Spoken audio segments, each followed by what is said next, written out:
to really thank the Honorable Njeri Maina, the County MP for Kirinyaga, for coming up with this very important bill and doing so in a very interesting manner, Honorable Speaker. I was watching Honorable Njeri speak, and I was wondering if she was addressing a panel of judges, because it was very high level, and she looked extremely elegant while at it. So Honorable Njeri, proud of you and congratulations. Honorable Speaker, this is an amendment that seeks to actually restore dignity to the human life.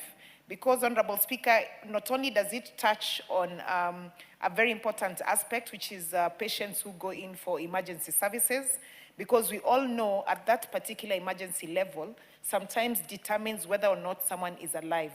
And the fact that it has to wait for a financial transaction to happen before someone gets medical attention, we have seen a lot of lives have been lost because of that. And therefore, Honorable Speaker, just the re-emphasize on that is very important. Secondly, Honorable Speaker, is the issue of persons who are detained, dead bodies that are detained.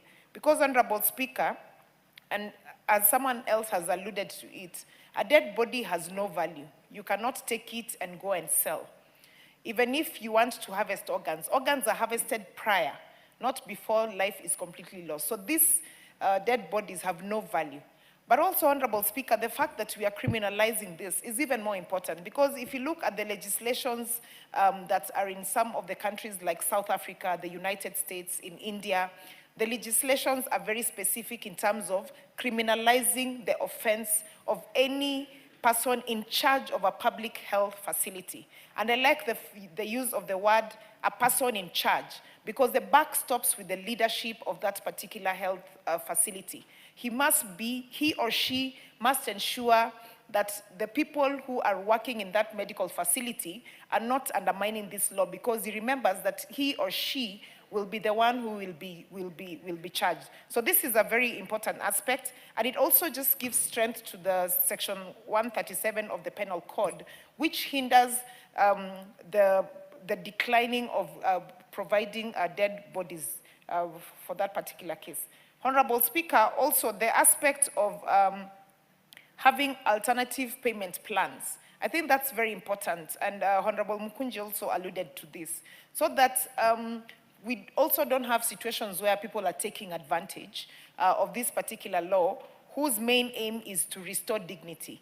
But having a payment arrangement for people who do not have the means of making the payment right then and then is very important, so that people remember that at the end of the day, for the medical facilities and services that were provided, payment still has to be made, because these public service centers and health facilities also still need to run. So that's a very important aspect, to avoid anyone who is trying to take advantage.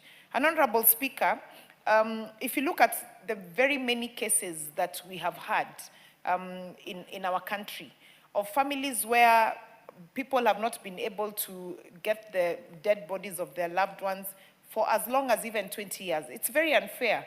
They don't even get to have an opportunity of a closure, to give their beloved people a dignified burial, because they were not able to raise the medical fund.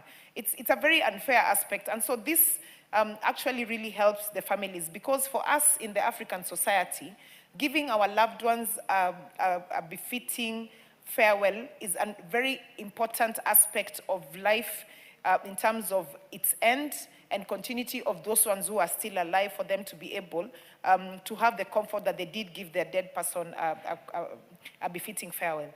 The other aspect also, Honorable Speaker, is the mothers with newborns. You find a mother with a newborn has been detained in hospital for long because you're not able to pay for that particular child. And actually, Honorable Speaker, there's no financial sense in it, because the more you're detained in hospital, the more you continue accruing the bills. In essence, this is someone who was not even able to pay those bills, and then you're adding to them another load. It does not make any financial sense. You'd rather allow the person to be released and then have a proper payment arrangement, so that they can be able to continue with life outside there. Because you can imagine, Honorable Speaker, what it does to a newborn child, even if they're not able to speak or defend themselves. the kind of life that they're just in the hospital bed, they've not been able to go and stay at home. For even the mother who has just had that child, and they're not even able to leave the hospital, despite the fact that they do not have any medical issues with them, that they're just seated in a medical facility because they're not able to pay these particular fees.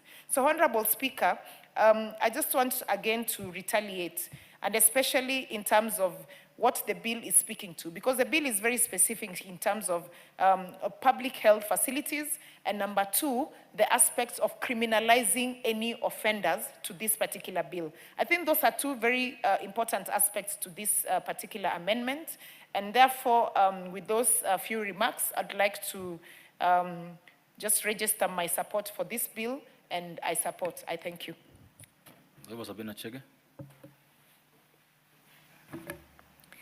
Thank you, Honorable Speaker. And Honorable Speaker, before I contribute, I want to congratulate my sister, Njeri, famously known as Gasheri Gaito, the Women Rep Kirinyaga County, for a well-thought amendment.